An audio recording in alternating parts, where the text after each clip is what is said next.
شہباز گل، ویسے تو کبھی کبھی شہباز گل کا نام لیں تو بے ساختہ حادثہ نکل جاتا ہے، کیونکہ ان کا تعلق فیصل آباد سے ہے، اور فیصل آباد کے لوگوں کی یہ عمومی عادت ہے کہ بات کرتے ہیں تو جگت مار دیتے ہیں۔ شہباز گل بھی ایسی جگتیں مارتے رہتے ہیں، بلکہ انہوں نے جگت بازی کے لیے اپنا ایک الگ سے ویلاگ پنجابی میں بھی کرنا شروع کر دیا ہے، صرف اور صرف جگتوں کے لیے۔ اور جو ان کا سنجیدہ قسم کا ویلاگ ہوتا ہے جو اردو میں کرتے ہیں، انگریزی میں بھی کرتے ہیں، انگریزی والے میں کم لیکن اردو والے میں بھی کافی ان کی جگتیں ہوتی ہیں۔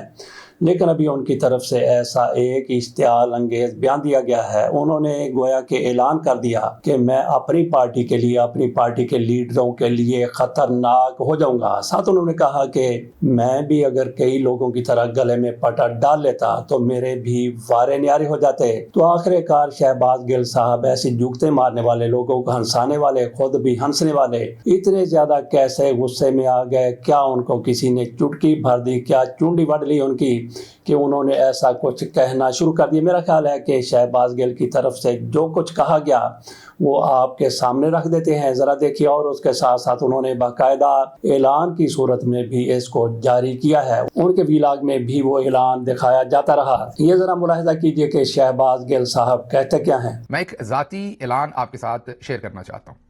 مجھے میرے ذرائع سے پتہ چلا ہے کہ جو فیلڈ مارشل صاحب کے ساتھی ہیں، جو پاکستانی ملٹری جنرلز ہیں، انہوں نے اب پارٹی کے اندر اور باہر اپنے پیادوں کے ذمے ایک دفعہ پھر یہ کام لگایا ہے کہ ملک سے باہر جو ایسی پولیٹیکل قیادت ہے جو کسی بھی صورت ٹیم ڈاؤن نہیں ہو رہی اور کسی بھی صورت ان کی لائن ٹو نہیں کر رہی اور ان کے فیصلوں کے اوپر تنقید کر رہی ہے، ان کے ساتھ لا تعلقی کی جائے۔ انہوں نے جو چند لوگ ان کے ساتھ رابطے میں ہیں ان کے ذمہ یہ کام لگایا ہے، اور شہزاد اکبر صاحب اور میرا نام صف اول ان ناموں کے اندر لیا گیا ہے۔ اور پھر یہ کہا گیا ہے کہ چلیں شہزاد اکبر تو کسی بھی کمیٹی میں نہیں ہے، لیکن شہباز گل تو تمام کمیٹیوں میں ہیں، اس لیے ان کو ان کمیٹیوں سے نکالا جانا چاہیے۔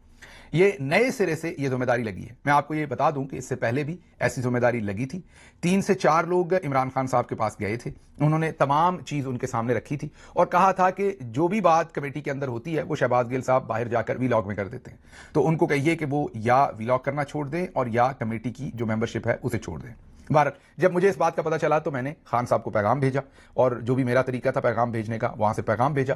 واپس ان کا پیغام آیا کہ آپ پوری ایمانداری سے جو کام کر رہے ہیں وہ کرتے رہیے، دونوں کام کیجیے، ویلاگ بھی کیجیے اور کمیٹی کے اندر بھی جو آپ اپنی رائے ہے وہ دیجیے۔ بہرحال اس کے بعد احتیاطی طور پر میں نے جنوری سے آنورڈ کمیٹی کے جو اجلاس تھے ان میں جانا بند کر دیا، کیونکہ بار بار یہی کہا جاتا تھا کہ جو کمیٹی کے اندر بات ہوتی ہے وہ ویلاگ میں کر دیتے ہیں۔ اب میں تو کیونکہ کمیٹی میں جاتا ہی نہیں، اب کوئی نیا بہانہ تلاش کرنا پڑے گا۔ اب یہ بہانہ تو چلے گا نہیں کہ کمیٹی کے اندر کی بات یہ باہر کر دیتے ہیں، کیونکہ میں وہاں پر اپنی رائے بھیج دیتا ہوں سب کو، ان کی سب کی کیا رائے ہے اور کیا فیصلہ ہے وہ تو ظاہر ہے کمیٹی کے اجلاس میں ہوتا ہی نہیں، مجھے پتہ نہیں ہوتا۔ لیکن مزیدار بات یہ ہے کہ کمیٹی کا اجلاس ابھی جاری ہوتا ہے اور بہت سارے جرنلسٹ اس کے بارے میں ٹویٹ بھی کر رہے ہوتے ہیں، تجزیے بھی کر رہے ہوتے ہیں، ایسے لگ رہا ہوتا ہے جرنلسٹ خود بیٹھے ہوئے ہیں کمیٹی کے اجلاس میں۔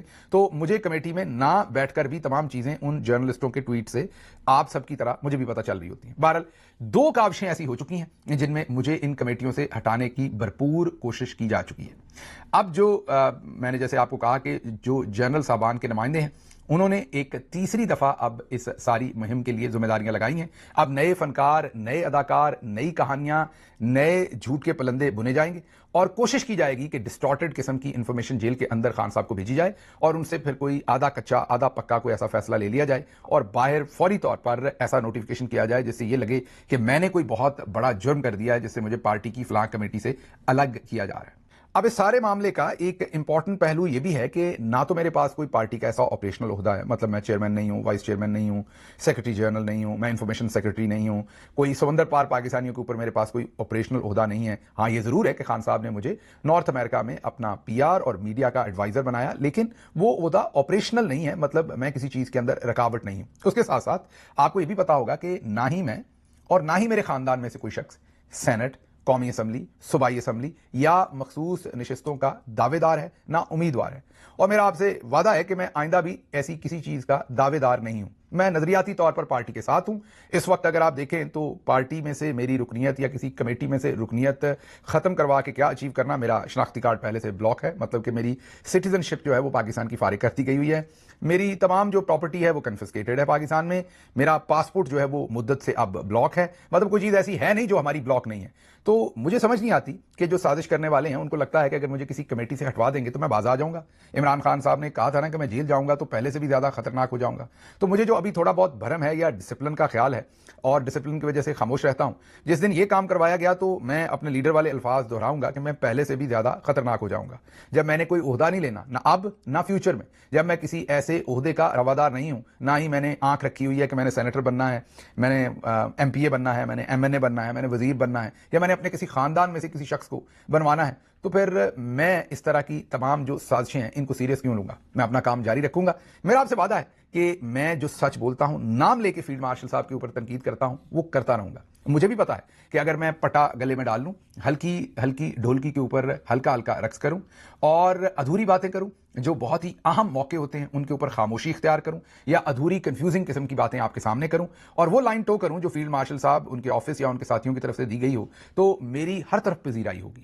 جیسے بہت سارے دوستوں کی ہے, میڈیا کے ہوں یا سیاست کے دوستوں, ان کی پذیرائی ہے, میری بھی پذیرائی ہوگی. آپ کہیں گے کہ میرے شناختی کارڈ یا میرے پاسپورٹ بلاک کیا, میرے لیے بھی بہت ساری آسانیاں کھل جائیں گی. اس لیے مجھے فیصلہ بہت پہلے کرنا تھا کہ میں نے گلے میں پٹا ڈالنا ہے یا میں نے نظریے کے ساتھ کھڑے ہونا ہے. میں نے یہ فیصلہ کر لیا ہوا ہے, مجھے پارٹی میں رکھا جائے, پارٹی کی کمیٹی تو دور کی بات, پارٹی کی بنیادی رکنیت سے بھی ہٹا دیا جائے, اس کے باوجود. تو یہ آپ نے دیکھ لیا کہ شہباز گل صاحب کیسے غصے میں آ گئے, کس طرح سے انہوں نے اپنی پارٹی کو کہہ دیا کہ میں خطرناک ہو جاؤں گا. گویا وہ اپنی ہی پارٹی کے لیڈروں پر ڈرون حملہ کرنے کے لیے تیار ہیں. ڈرون حملہ کہہ لیں یا پھر خود کش حملہ کہہ لیں. ڈرون حملے میں تو یہ ہوتا ہے کہ حملے کا نشانہ بننے والوں کا ککھ نہیں بچتا, لیکن خود کش حملہ کرنے والے خود بھی متاثر ہو جاتے ہیں. تو آپ اندازہ کیجئے کہ شہباز گل کی طرف سے جو کچھ کہا گیا, یہ اپنے ہی ساتھیوں پر, اپنے ہی لیڈروں پر, اپنی ہی پارٹی پر ڈرون حملہ ہے یا پھر خود کش حملہ ہے. لیکن انہوں نے عمران خان کے حوالے سے کہا کہ میں ان کا وفادار تھا, ہوں اور آئندہ بھی رہوں گا. اگلی خبر کی طرف چلتے ہیں. محسن نقوی کے وزیر اعظم بننے کے حوالے سے کچھ پیش گوئیاں کی جا رہی ہیں, کچھ افواہیں پھیلائی جا رہی ہیں یا چے میں گوئیاں ہو رہی ہیں. یہ اسداللہ خان صاحب کی طرف سے ویلا کیا گیا. اسداللہ خان صاحب کی طرف سے کہا گیا کہ حماد اظہر کے والد میاں اظہر صاحب وہ چونکہ وفات پا گئے ہیں تو یہاں پہ ضمنی الیکشن ہونا ہے, اور ضمنی الیکشن ویسا ہی ہونا ہے جیسا 8 فروری کو الیکشن ہوا تھا جس میں فارم 47 چلا. وہ کہتے ہیں کہ جہاں پہ جتنی بھی تحریک انصاف کی مقبولیت ہو جائے, وہ نہیں کہتے بلکہ یہ عمومی طور پر سمجھا جاتا ہے یہ سیٹ مسلم لیگ نون ہی نکالے گی, جیسے بھی نکالے. اور کہا جا رہا ہے کہ محسن نقوی کو یہاں پہ ٹکٹ دیا جا رہا ہے. کس لیے ٹکٹ دیا جا رہا ہے؟ اس لیے ٹکٹ دیا جا رہا ہے کہ میاں نواز شریف صاحب کچھ اور سوچ رہے ہیں, شہباز شریف صاحب کچھ اور سوچ رہے ہیں. 27ویں ترمیم آنے والی ہے جس میں کسی کو طاقتور ترین بنانا ہے اور کسی کو نیچے لگانا ہے. تو اس چیز کو دیکھتے ہوئے میاں نواز شریف صاحب ہو سکتا ہے کہ ان کے ساتھ تعاون نہ کریں, رجیم کے ساتھ تعاون نہ کریں, ریاست کے ساتھ تعاون نہ کریں. رجیم تو شہباز شریف کے کنٹرول میں ہے, لیکن جتنے ان کے کنٹرول میں ہے, جتنے وہ خود کنٹرول میں ہے, اتنی ہی رجیم ان کے کنٹرول میں ہے. تو باقی یہ کہا جا رہا ہے کہ ریاست نے چونکہ بہت بڑا ایک فیصلہ کرنا ہے یا کر لیا ہے اور 27ویں ترمیم میں اس کو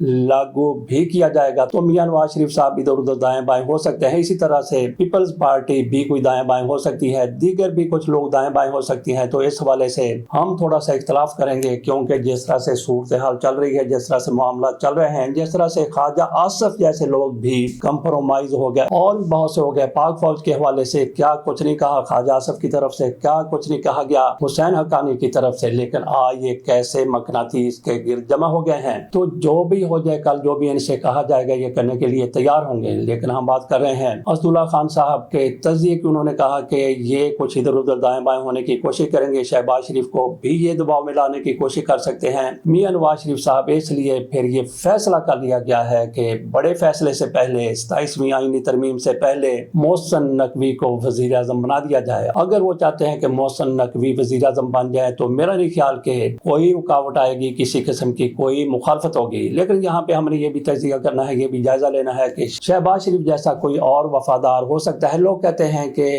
شہباز شریف سے زیادہ اگر کوئی وفادار ہو سکتا ہے، وفادار کہہ لیں جو بھی کہہ لیں، وہ صرف چچڑ ہو سکتا ہے۔ چچڑ کیا ہوتا ہے نوجوان نسل کو شاید نہ معلوم ہو، لیکن بہت سی چیزوں کا نوجوان نسل کو نہیں معلوم، لیکن انہوں نے کتابوں میں پڑھ رکھا ہے۔ چچڑ کو بھی تھوڑا سا آپ سرچ کر کے دیکھ لیجئے کہ یہ کیا چیز ہے۔ چھوٹا سا جانور ہوتا ہے، جون سے تھوڑا سا بڑا، سوسری سے بھی تھوڑا سا بڑا۔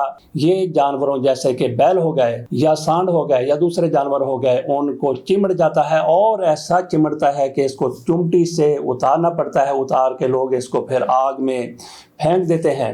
تو کہا جاتا ہے کہ شہباز شریف سے زیادہ کوئی وفادار ہو سکتا ہے تو چچڑ ہی ہو سکتا ہے، کیونکہ وہ جہاں پہ چمٹ جاتا ہے پھر چمٹا ہی رہتا ہے تاکہ اس کو چمٹی سے وہاں سے الگ کیا جاتا ہے۔ مجھے نہیں لگتا کہ آج کے وزیر اعظم میاں شہباز شریف صاحب کو ہٹانے کی نوبت آئے گی، کیونکہ ان سے زیادہ وفادار کوئی اور ہو ہی نہیں سکتا۔ وہ محسن نقوی کا نام لیا جائے یا پھر مریم نواز شریف صاحبہ کا نام لیا جائے، یہ بھی یقینی طور پر وفادار ہیں اور رہیں گے بھی، لیکن شہباز شریف صاحب کا اپنا ایک اعلیٰ اور اولا مقام ہے، تو شہباز شریف سے زیادہ وفاداری کوئی دکھا ہی نہیں سکتا۔ اگر دکھا سکتا ہے تو وہ صرف وہی ہے جس کا ہم نے ذکر کر دیا ہے۔ سی سی ڈی کی بات کرتے ہیں، یہ ان ایکشن ہے اور اس کے ری ایکشن میں کیا کچھ ہو رہا ہے، کچھ لوگوں کی طرف سے اس پر تنقید کی جا رہی ہے، لیکن جس طرح سے یہ کام کر رہی ہے میرا خیال ہے کہ یہ بہترین قسم کا اس حکومت کی طرف سے بنایا گیا یہ ادارہ ہے۔ اس کا بجٹ رکھا گیا ہے 11 ارب روپے، اور کہا جا رہا ہے کہ یہ جرائم کے خاتمے کے لیے خصوصی طور پہ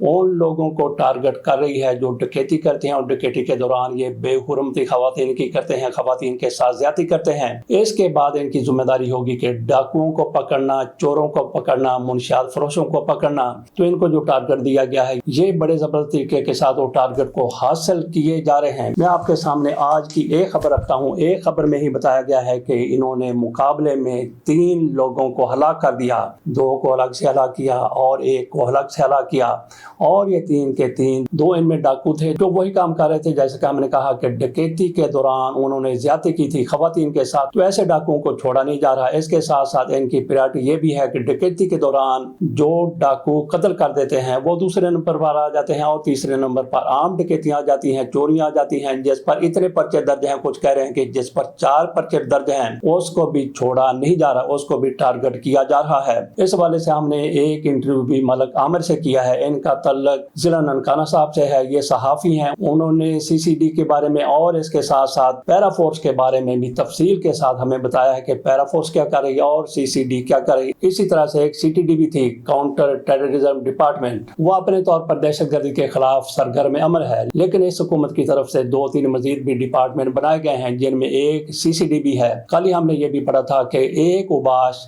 راہ چلتے ہوئے ایک بازار میں اس نے دیکھا کہ وہاں ارد گرد کوئی لوگ نہیں ہیں، اس نے ایک معصوم بچی کو پکڑا، شاید اس کی عمر 6-7 سال تھی، وہ اس کو پکڑا اور اس کے ساتھ اس نے نازیبا قسم کی حرکات کی، تو سارا کوئی سی سی ٹی وی کیمرے میں آ گیا۔ بعد میں دیکھا گیا یہ سارا واقعہ ہوا تھا قصور میں، یہ بندہ اکاڑا کا رہنے والا تھا، وہاں سے اس کو پکڑا گیا، پکڑنے کے دوران اس کی توتی کی ڈب میں پستول چھپا ہوا تھا، تو جب اس کو پکڑا جا رہا تو پستول چل گیا تو اس سے وہ زخمی ہو گیا، جس کو ہاسپٹل داخل کروایا گیا۔ یہاں سے یہ صحت یاب ہوتا ہے تو پھر یہ سیدھا تھانے جائے گا۔ جس طرح سے ہم نے کہا کہ کس طرح سے مقابلے ہو رہے ہیں، جیل کے اندر سے بھی ایسے مجرموں کو باہر لایا جا رہا ہے اور تھانوں سے بھی نکالا جا رہا ہے، اور اپنے گھروں میں جو چھپے ہوئے تھے ان کو بھی پکڑا جا رہا ہے، اور ان کے ساتھ جو کچھ کیا جا رہا ہے وہ میرا خیال ہے کہ مزید کہنے کی ضرورت نہیں ہے۔ تو یہاں پہ ہم نے دیکھنا ہے کہ عابد ملہی کا کیا انجام ہوتا ہے۔ یہ بندہ وہ ہے، خبیث ہے۔ ساتھیوں سمیت اس کی طرف سے جو کچھ کیا گیا، ایک خاتون کو موٹر وے پر اس کی گاڑی خراب ہوئی تھی، انہوں نے اس کی بے حرمتی کی، اس کے ساتھ زیادتی کی اور یہ بھاگ گئے، پکڑے گئے، ان کو بھی سزا سنائی جا چکی ہے، لیکن یہ اگلی عدالت میں چلے گئے۔ اگلی عدالت ہو سکتا ہے کہ ان کو چھوڑ دے۔